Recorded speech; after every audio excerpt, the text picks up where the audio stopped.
Welcome to The Criminologist, the podcast dedicated to educating and entertaining our listeners. We bring you subject matter experts from around the world and share the latest and greatest evidence-based practices and interventions to help individuals desist from a life of crime and delinquency. We do so by painting an accurate picture of that journey from the perspective of the justice-involved individual. Too often, our perceptions of those individuals are tainted by media-driven caricatures created to sell newspapers or movie tickets. This adds little to a healthy dialogue as to how to best address criminality and the reintegration process. This podcast avoids stereotypes and biases in favor of the lived experiences of those we can best learn from. Now, please, welcome the host of The Criminologist, Joseph Arvidsson. Hello, and welcome to episode 87 of the Criminologist podcast. Happy to have you all with us today. Back this week with the esteemed Dr. Jerrod Brown of Concordia University in St. Paul, Minnesota. Jerrod Brown is a familiar voice to the podcast. He has been on multiple episodes in the past. He is a professor, trainer, researcher, and consultant with multiple years of experience teaching collegiate courses. Jerrod is currently an assistant professor, program director, and lead developer for the Master of Arts degree in Human Services with an emphasis in forensic behavioral health and a second emphasis in trauma, resilience, and self-care strategies for Concordia University. Jerrod has provided consultation services to a number of caregivers, professionals, and organizations pertaining to topics related to autism spectrum disorder, fetal alcohol spectrum disorder, confabulation, suggestibility, trauma and other life adversities, traumatic brain injury, and youth fire setting. Jerrod has also conducted numerous trainings for professional and student audiences. He is founder and CEO of the American Institute for the Advancement of Forensic Studies, also known as AFIS. Dr. Brown is also editor-in-chief of Forensic Scholars Today. And as I've said, Jerrod's no stranger to the Criminologist podcast. He appeared with us back in episode 64, at which time he gave us an overview of trauma. And then we kicked off his three-part trauma trilogy, beginning with episode 69. Go back, listen to those episodes. Jerrod is going to share with us some more expertise today as we talk about the topic of juvenile sex offenders. A very fascinating topic, and as you know, we're all about addressing stereotypes and bias, so let's sit back and enjoy this informative conversation that I recently had with our good friend, Dr. Jerrod Brown, and I will see you all on the other side. Well, welcome back to the show, Jerrod. You've been on the show multiple times in the past, but for listeners who are just tuning in who may not have caught any of your previous interviews, why don't you introduce yourself, or in some cases reintroduce yourself to the audience? Tell us a little bit about yourself and where you're at now on your journey, and we'll dive into today's topic. You bet. Thank you so much for having me back, Joe. So my name is Jerrod. I am a professor, trainer, consultant, and researcher. I do a lot of work in the area of trauma, special needs populations, so like working with clients with autism, fetal alcohol spectrum disorder, traumatic brain injury. Do quite a bit of consultation on the side for various organizations and professionals, and give a number of different talks and lectures and webinars on many of these kind of topics. So today, looking forward to diving into this really important and complex topic, and definitely hope that your listeners will find it helpful and take their knowledge to that next level. And that important, complex topic, as you alluded to today, is juvenile sex offending. So let's roll up our sleeves and dive in, Jerrod. Why don't we begin with you telling our audience, what are some of the causes and contributing factors associated with juvenile sexually offending? Well, this is a really interesting, important topic just because of the fact when you're working with juveniles, it's in some cases it adds a layer of complexity to it. And one of the issues is kind of underdeveloped brain functioning, cognitive functioning, executive functioning. I'll talk a little bit about those today.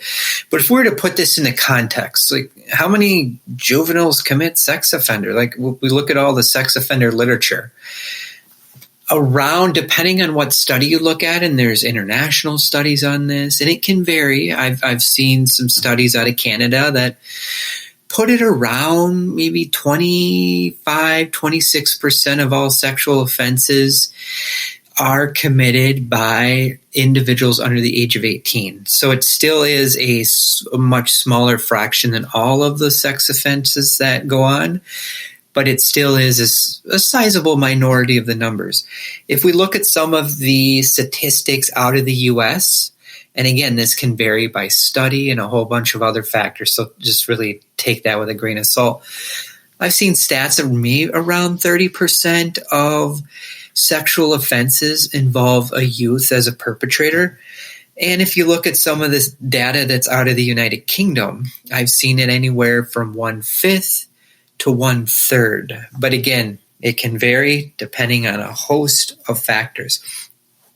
It is also important to consider the fact that most of these juveniles who do commit a sexual offense are pretty unlikely to reoffend as an adult sexually. But still, some do. And I've seen statistics anywhere from 9% to 15% of juvenile sex offenders end up going on and engaging in these kind of behaviors as adults. Even though it is a small percentage, you will still find some that do end up going on and committing another type of sexual related offense. When we think of some of the contributing factors, I think it's always important to look through a developmental lens. What is going on with that individual developmentally? Did something happen prenatally? Was there prenatal trauma? When that child was born, was there any type of trauma exposure, attachment problems? It is very, very common for juvenile sex offender populations to be dealing with a number of different social problems and interpersonal relating deficits. If you were to go through all this literature, and there's quite a few studies out there, I mean, it's still a lot less than what you'd find in the adult literature, but definitely there's quite a bit for the juvenile literature. What are some of the variables we'd want to be aware of if we go through this literature? What are the common themes that come up? Poor impulse control. So looking at how this individual controls their impulses. Does the individual have some anger control problems or an aggressive tendency to other people or even property? This literature also discusses empathy at times, so definitely need to take into account the individual's level of empathy or the lack of empathy. Does that person have a tendency to deny their actions and place blame on other people? The research also points to the fact that juvenile sex offenders have elevated rates of ADHD-like symptoms or a full-blown diagnosis, and conduct disorder or other types of disruptive types of behavioral patterns. Peer relationship difficulties are going to be quite common. And in some cases, this literature also points to the fact that some of these individuals prefer to associate with younger children or younger individuals. Part of the reason I suspect that is going back to the developmental problems. If the individual is dealing with developmental problems, maybe it's a juvenile who's 16 years old chronologically, but they just don't connect with people their own age because they more function as a 12-year-old or a 10-year-old because their brain is not working properly. It is not uncommon, too, for a juvenile sex offender population to be dealing with some possible intellectual deficits in some cases, academic problems, truancy issues. It is very, very common, unfortunately, for this population to also have a history of various forms of trauma. So being exposed to emotional abuse, physical abuse, maybe it's exposure to family violence. That child's growing up in a home and is experiencing various types of trauma exposures. But it's not uncommon too. This literature really supports the fact too that there's pretty good evidence that juvenile sex offenders have a higher rate of being exposed to multiple forms of different types of trauma or victimization. So looking at any history of abuse, neglect, sexual, physical abuse. We've talked about the adverse childhood experiences literature at times. There is some literature that has talked about the adverse childhood experiences within the context of juvenile sex offending. So I definitely encourage your audience to look into that. When we think of these individuals and a history of engaging in some of these sexually inappropriate behaviors, again, I think it's very important to look through a trauma lens, becoming trauma-informed, becoming attachment-informed. There's a very high percentage of these individuals that also deal with some attachment-related problems. And when that's the case, they may develop insecure attachment problems that then could lead to increases in intimacy deficits, really struggling with connecting with other people, understanding vulnerability, understanding empathy. When someone, especially a juvenile sex offender, is dealing with some of these insecure attachment issues, not uncommon too for the individual to be dealing with some of those cognitive brain-based impairments. And then in some cases, it could contribute to increases in emotional problems and behavioral dysregulation. So that might come out as being more aggressive, being more angry, being more volatile. This research also points to the fact that it's not uncommon for juvenile sex offenders to have higher rates of depression as well. So we really need to take that into account when developing an intervention or goal plan. Learning disabilities may be more common as well. And if you are doing any type of pre-sentence investigation or report or any type of evaluation, if you don't take into account the person has a learning disability and they might have some reading or writing deficits or even math deficits, if that person's placed into kind of a treatment as usual program or a group or some sort of COG skills group, they may slip through the cracks and not be successful in those kind of settings. I do a lot of work in the area of abstract reasoning, Joe, too, and there is some evidence to point to the fact that this population may deal with some abstract reasoning problems. Why should you care about that if you're a probation officer or corrections or whatever profession you're in? If someone has abstract reasoning problems, there's a higher likelihood that they may lack understanding like cause and effect, how my actions right now impact someone tomorrow. Abstract reasoning relates to understanding plea agreements. It is understanding how and why questions. So if this person is court-ordered to treatment and they're in some sort of insight-based treatment program, and the treatment professionals don't recognize the fact that the person has abstract reasoning deficits, they may slip through the cracks. So they really have a tough time connecting the dots, seeing the big picture. I do a lot of work, too, in the area of alexithymia. Alexithymia is an emotional awareness deficit, and there is some evidence, too, to support the fact that some adolescent sex offenders may show higher levels of alexithymia. When that plays out, that person may have a real difficult time experiencing and expressing their own emotions, and they can sometimes misread cues and emotions in other people. So those are just a few things to kind of scratch the surface with maybe what could be some contributing factors and other variables to take into account, Joe. Jerrod, when I saw this week's topic, I knew we were going to have lots to talk about. And as you were speaking, I was taking some notes here. From my experience supervising sex offenders, there's always a lot of misperception, dare I say, bias against that population. And I always like sort of debunking a lot of that. I think for a lot of individuals, some of the things that you were just referencing, I know, for example, when I've talked to the layperson, just this notion that there even are juvenile sex offenders. Again, most people think of the stereotypical adult, if you will, sex offender, but that statistic of up to 30% struck me as high. And I think that would surprise a lot of people, that up to a third of all sex offending is done by juveniles. And then the other thing that you noted, which I sort of struck me, was this notion, or not this notion, when you said that most juvenile offenders do not graduate, if you will, to adult sex offending. Again, I think there's this perception that sort of once a sex offender, always a sex offender, but the data is just not really reflecting that, correct?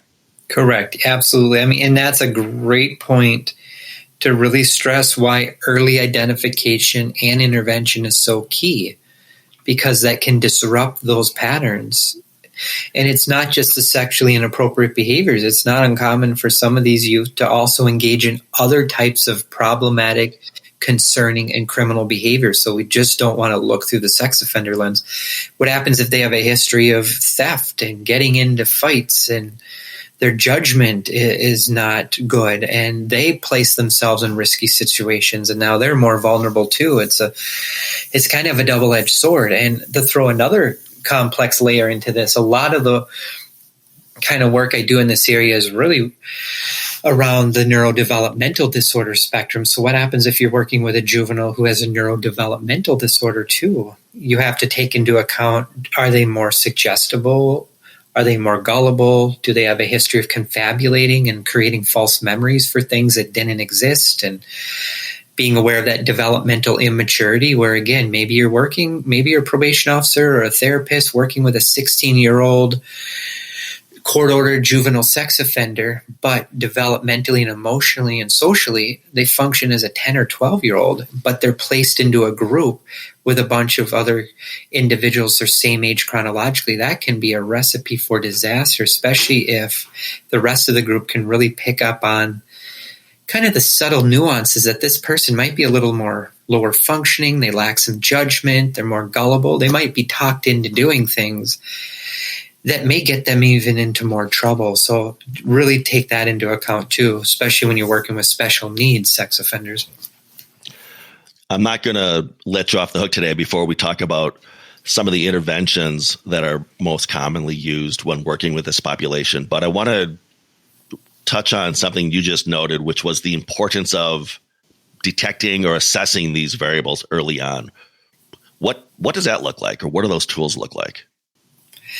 Well, there are some tools out there in the literature. I can send you a list if you want to share with your audience. I won't support. I'm not an evaluator, so I can just I'll point out what tools are out there. But when you look at screening, identification of any type of offender population, are there some biological factors going on that could be contributing to some of these things? Biological factors: were they exposed to drugs and alcohol in utero and it's impacted their brain? Maybe it's dysregulated their HPA axis, the hypothalamus pituitary adrenal axis. That's our stress response system, and that can really contribute to self-regulation deficits. We need to look at family factors. What's going on in that family of origin? Or do they have a family? Were they given up for adoption at birth? Were they involved in the child protection arena? Is there social factors going on? Could there be other individual or environmental factors? So really digging into that.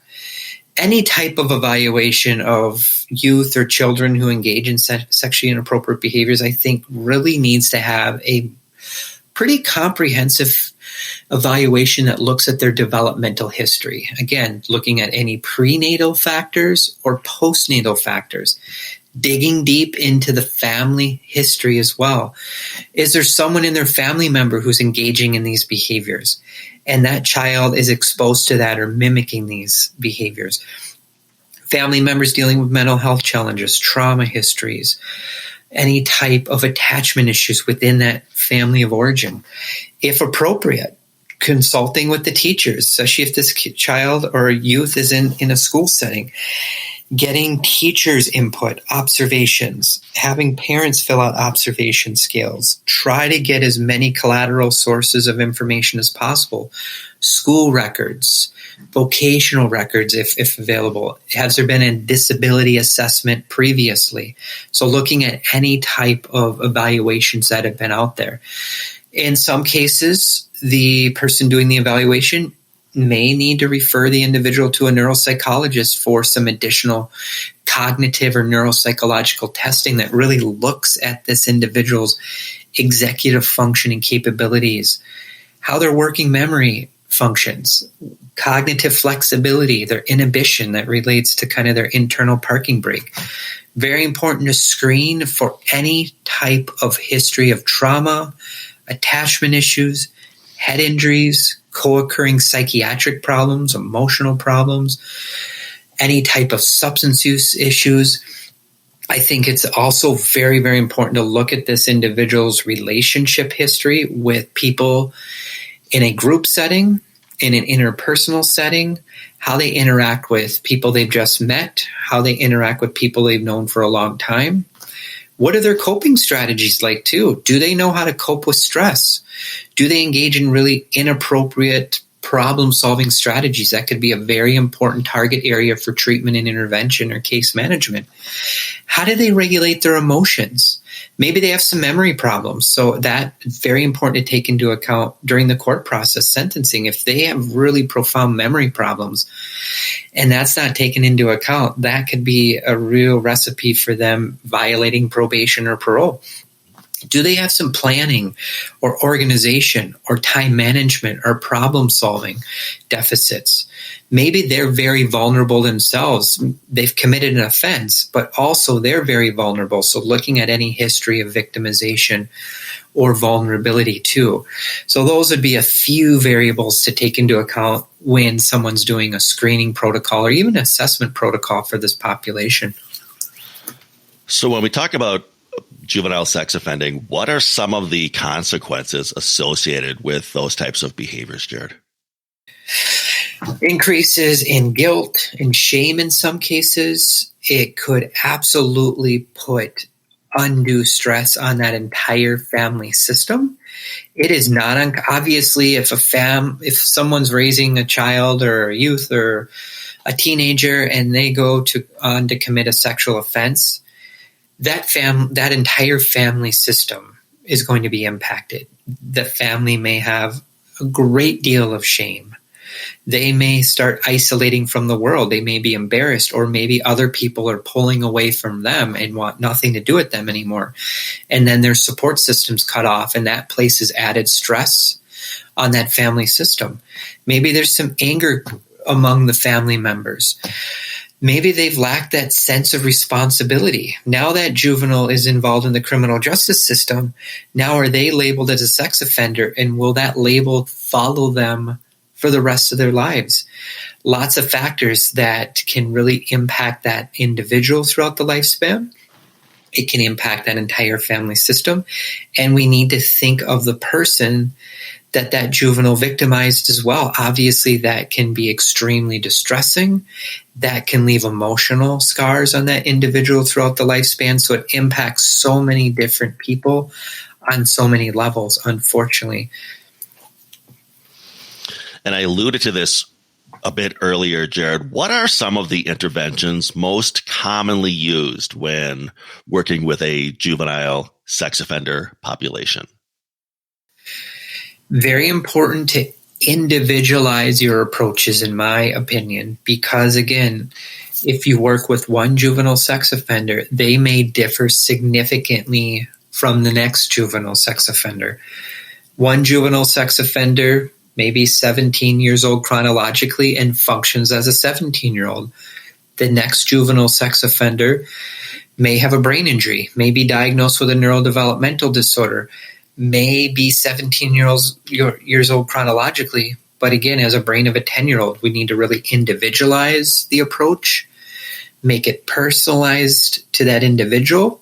I think it's very important when setting up a goal plan or an intervention plan to make sure it's developmentally appropriate to that person's functioning capabilities.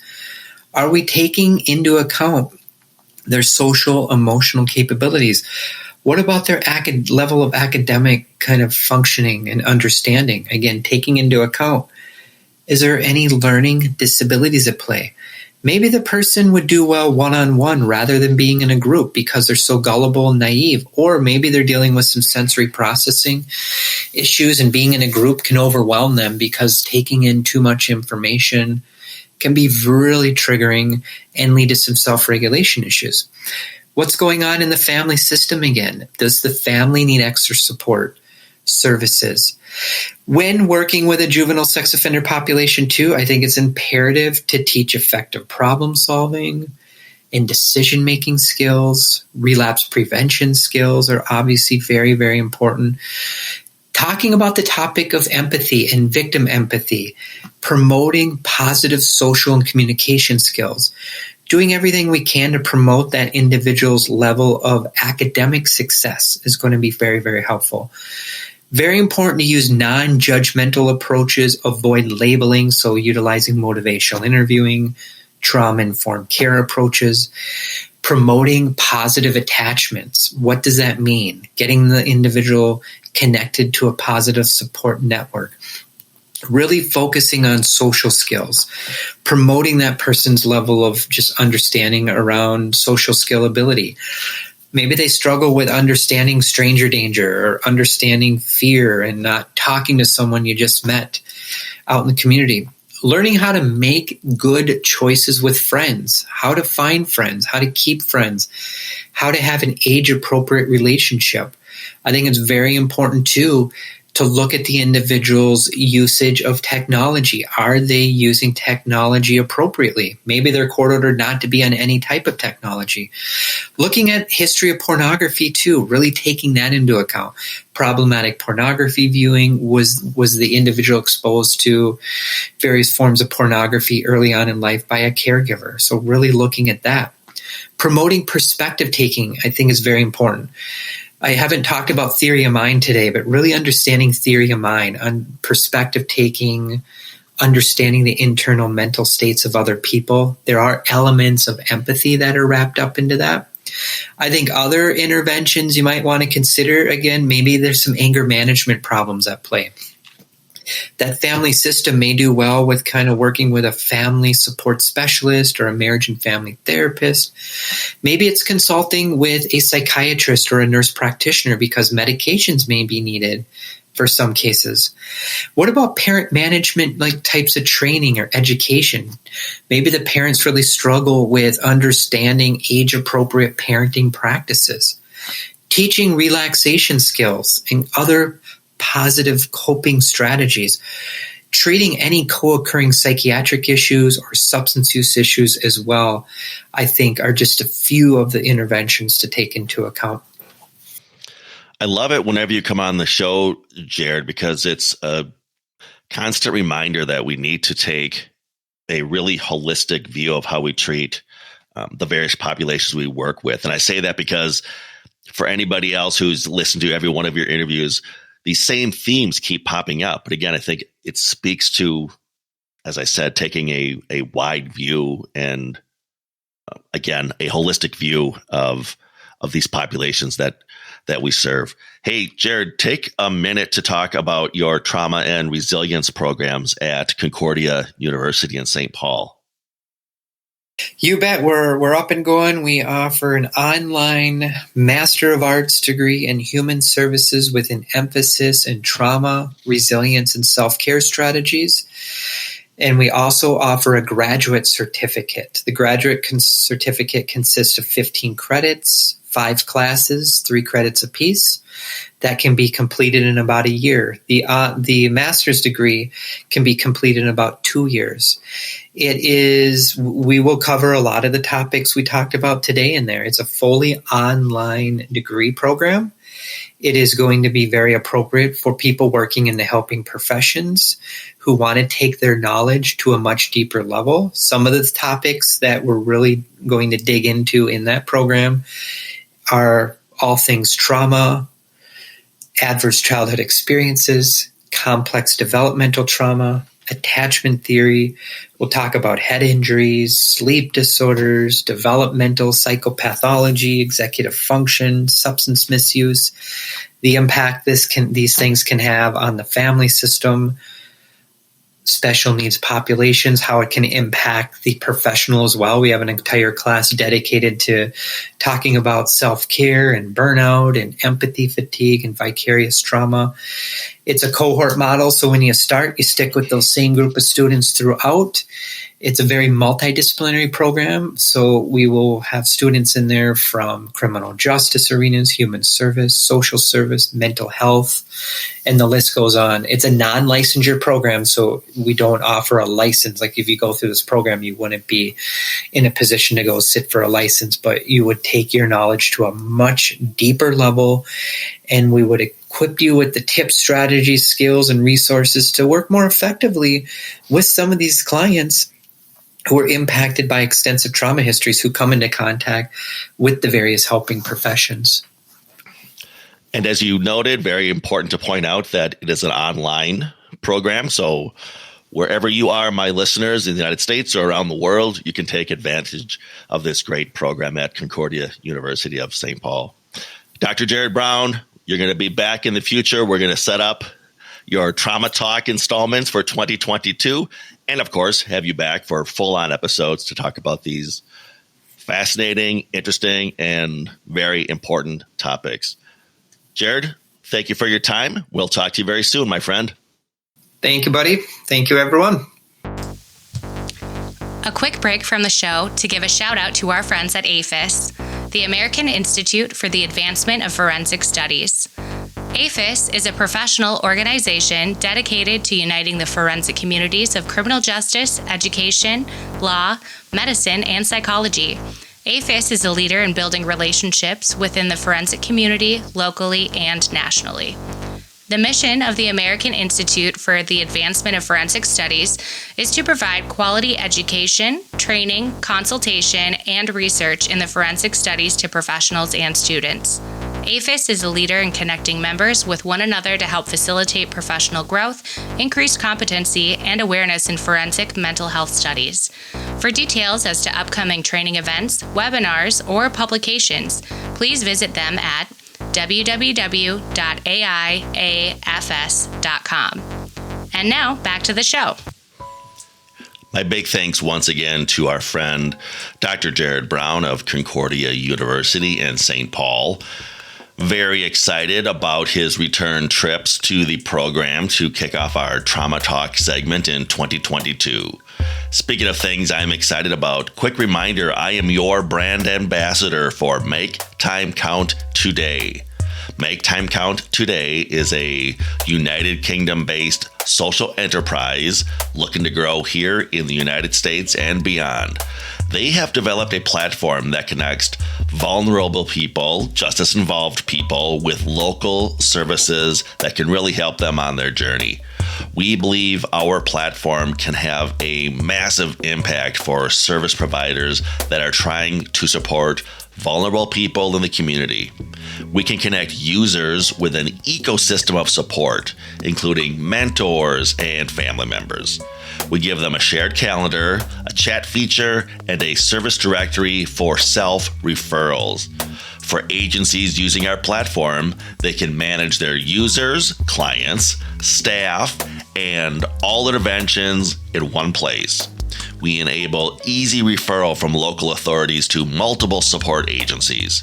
Each intervention is tracked and 360-degree feedback is provided, which I'm really excited about. Lots more I could say about Make Time Count Today. Reach out if you have any questions. Finally, I want to remind you all of a project that we are playing around with here at the Criminologist podcast. Think of this as our A Day in the Life project. We want to hear from you all, the listener, as to what it is like to view corrections, supervision through your individual lens. Now, if you are a probation officer, parole officer, again, think of that as a day in the life of a probation officer. We are asking that you please share your probation stories, the good, the bad, and the ugly, and check in by leaving a voicemail at 612-552-2566, or simply send a voice memo to us at probationcheckin@gmail.com. That's probationcheckin@gmail.com. Now, If your experience is from the other side of the desk as a justice-involved individual, we want to hear your probation stories as well. What supervision was like, something that we may not capture in the dry data of reports and recidivism rates. Again, a day in the life, if you will. We will be collecting anonymous phone calls from probation clients and probation officers all over the world. We really feel that communication is oftentimes at the root of making advancements. And as you hear every week in the opening of this program, we like to paint an accurate portrait of the journey from the perspective of the justice-involved individual. And that too often our perceptions are derived from media-driven caricatures. We really want to remedy that. Share your probation stories, the good, the bad, and the ugly. Again, check in by leaving a voicemail at 612-552-2566 or send a voice memo to probationcheckin@gmail.com. Audio recordings should not include any specific names or locations. They'll be edited out if you leave them by error and may potentially be used within a future podcast on our A Day in the Life segment. I will leave a link in the show description for that Gmail and telephone number as well. Next week with a fresh episode. In the meantime, you may contact the show or reach out to us through our website, theparagongroup.llc.com, for training or presentations as to evidence-based practices, implementation, program design, or, of course, the topic of desistance from crime. If you have questions or comments as to the podcast, feel free to contact the show via our email of thecriminologistpodcast@gmail.com. That's thecriminologistpodcast@gmail.com. Remember to follow us through our Facebook and or Instagram page at The Criminologist Podcast. New fun images are being added all the time to those feeds. You don't want to miss out. We are also on Twitter. The Criminologist Media Group can be followed on Twitter at Crim Media Group. That's CRIM Media Group. Go ahead and give us a follow. And you can connect with me, Joseph Arvidsson, on LinkedIn and follow both the Criminologist Podcast and the Paragon Group on our LinkedIn pages. Lastly, if you've not already done so, check out and subscribe to our YouTube channel, The Criminologist, for additional content as to the themes of this podcast. Hey, merchandise is now available. Reach out if you're looking to grab a fridge magnet, a pen, or even a coffee mug. And if you believe in what we're doing on the show, if you're part of the movement, please spread the word, tell a friend or a coworker or a colleague about us, ask them to subscribe to the show, and of course, do so yourself if you've not already done so. And always remember, folks, there's no them, there's only us. If someone has abstract reasoning problems, there's a higher likelihood that they may lack understanding like cause and effect, how my actions right now impact someone tomorrow. Abstract reasoning relates to understanding plea agreements. It is understanding how and why questions. So if this person is court ordered to treatment and they're in some sort of insight-based treatment program, and the treatment professionals don't recognize the fact that the person has abstract reasoning deficits, they may slip through the cracks. So they really have a tough time connecting the dots, seeing the big picture. The Criminologist Podcast is a production of the Paragon Group, LLC. For speaking engagements, interviews, program design, or training opportunities, please visit us at theparagongroup.llc.com. If you enjoyed the show, you can find more content and videos on our YouTube channel, The Criminologist. Don't forget to like and subscribe. Both the Criminologist Podcast and the Criminologist channel are brought to you by the Criminologist Media Group. Be sure to give us a 5-star review, and thanks for listening. The thoughts, statements, and opinions of the host and cast members do not necessarily reflect the views of their employers and are those of the host and cast themselves. Any discussion regarding client statements, behaviors, Actions or crimes are purely fictional and are used only for the purposes of example. Any examples that could be deemed to be related to an actual individual or individuals are incidental.